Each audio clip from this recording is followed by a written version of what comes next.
What's good everybody, this is CP and welcome back to a very special video. Today I'm going to talk about some of the best and most random nicknames for NBA players in Chinese. Now to give everyone some quick background here, this might be kind of obvious, but Chinese and English are very different languages. Well, duh. And especially with names, in a lot of cases, English names cannot be directly translated into Chinese as they just don't make sense at all. I'll give you one prime example. Let's say an English name like Kevin Durant. If you were to directly phonetically translate it into Chinese, it would be 凯文杜兰特. So phonetically, it does sound like Kevin Durant. But if you were to present these set of characters to someone who can read Chinese with no knowledge of basketball, they would tell you that these characters do not make sense. To them, it just seems like a bunch of random characters mashed up together.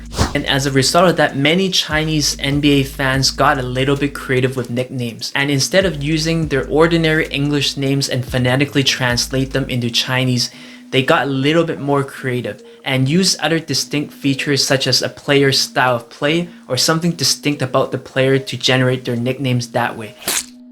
In a sense, this kind of gave NBA player nicknames a little bit more meaning and oftentimes more fun, instead of just having random characters mashed up together. And over time, these NBA Chinese nicknames kind of taken a life of its own. So let's not waste any more time and 走起吧. Yeah. So I'm just going through some names right here, and Bill Russell, the legendary Bill Russell's nickname in Chinese is Lord of the Rings. So basically is 举环王. To me, this is kind of obvious because he has 11 championship rings and is the record holder to this day. In a sense, it's kind of cool to use the name of a legendary novel and apply it to a basketball player based on what he has achieved on the court. For Isiah Thomas, I'm talking about the Detroit Pistons version of Isiah Thomas. His name is Smiling Assassin. So basically, from the research I've done, how he got his nickname of Smiling Assassins obviously is related to his bad boy days in Detroit with his killer mentality on the court and his willingness to win. And at the same time, if you combine that with Isiah Thomas' famous smile, because he's really famous for his smile, so you get Smiling Assassin. Now moving on to the legendary Michael Jordan. The direct translation for his Chinese nickname is either gang leader or gang boss. Now the background to this story is that Michael Jordan's last name in Chinese is translated as Chao Dan, and based on the first character Chao is related to the surname of Chao Feng, who is a gang leader in a popular martial arts novel, often known simply as gang boss or Chao Bongju. So in that sense, they took the Bongju part and applied it to Michael Jordan to call him gang boss. And to me, this kind of makes sense because during his heyday, Michael Jordan was the leader of his Chicago Bulls. So if I had to pick one player, it would be MJ as the leader of the pack. So the gang boss or the gang leader of the Chicago Bulls during their heyday. Reggie Miller's nickname in Chinese is Terminator.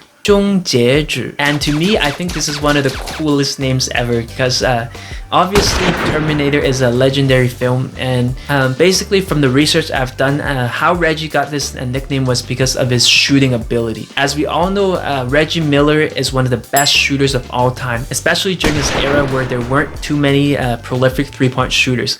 So basically how he got the name Terminator was determined by his consistent shooting and his elite ability to score threes. Now moving on to the great Dikembe Mutombo. His nickname translated into English is the Great Mountains of Africa. This is kind of cool in that it blends his origin and his playing ability, as we obviously all know that he's from the Congo and from Africa. So that's where the first part, the Feizhou, comes from. And the second part is the Dashan, so the Great Mountains. And this obviously exemplifies Mutombo's defensive play in the paint, as it somewhat resembles a big mountain in that he's able to protect the basket and was one of the best defensive players during his era. Now the direct translation for Shaq's nickname is Big Shark. Now the reason behind the name Big Shark is that shark is kind of rhymes with Shaq in English. And secondly, the shark does kind of resembles Shaq's gameplay as he is huge and aggressive. And during his prime, he was one of the most dominant players, arguably one of the most dominant centers of all time. So when he smells blood in the paint, he would dominate and kill you in the paint, just like Shaq would. Steve's Nash nickname in Chinese roughly translates to Son of the Wind. And this nickname is kind of tied to his style of play, as he was as smooth as the wind, because overall his game was very graceful and he was good at shooting, running, and passing. So overall it was as smooth as the wind, and in that they call him the Son of the Wind. Ray Allen's nickname is Gentleman Thunder. Now this nickname can be broken down into two parts. The first part, Junzi, means gentleman, and this obviously describes Allen's demeanor on the court, as overall he was a very clean player and well respected around the league with a good sportsmanship. Meanwhile, Lei, the character, means thunder in Chinese. However, in English, Lei and Ray does kind of sound similar phonetically, so that's how the nickname was put together. Now the legendary Tim Duncan's nickname is Stone Buddha, 石佛, basically because some people refer to him as Stone Buddha because of his on and off court demeanor, which is very calm with very few expressions on his face.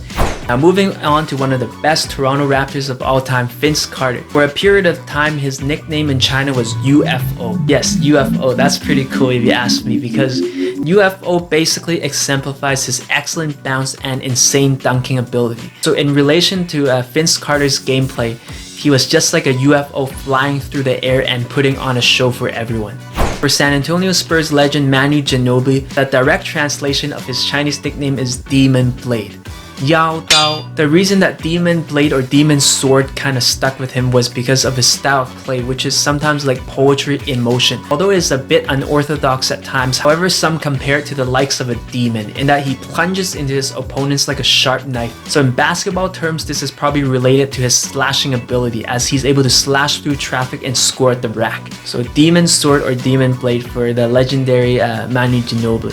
Now moving on to the legendary Yao Ming. One of his nicknames in Chinese is directly translated into the Mobile Great Wall. So basically this nickname is pretty cool in that obviously he's from China, so that's where the Great Wall part kind of comes from.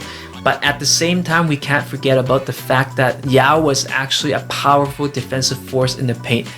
And at the same time, he was kind of mobile for his size. So overall, this nickname, the Mobile Great Wall, kind of combines the two together, his origins and his style of play. Now moving on to the legendary Tony Parker. The direct translation for his nickname is French sports car, 法国跑车.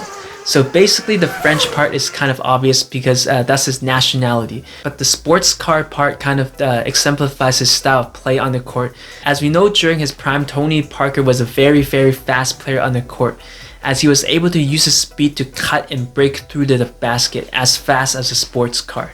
So French sports car for Tony Parker. For Chris Bosh, the direct translation of his Chinese nickname is Dragon King. Now to give you some background here, obviously, this is reference to Chris Bosh's days as a Toronto Raptor. And in Chinese, the word raptor is 猛龙. So basically, they took the second character of raptor, 龙, and combined it with the word king because before DeMar DeRozan or even Kyle Lowry came around, Chris Bosh was considered the king of Toronto. He was their franchise player. He was an all-star and they were building a team around him before he decided to ditch and take his talents to South Beach.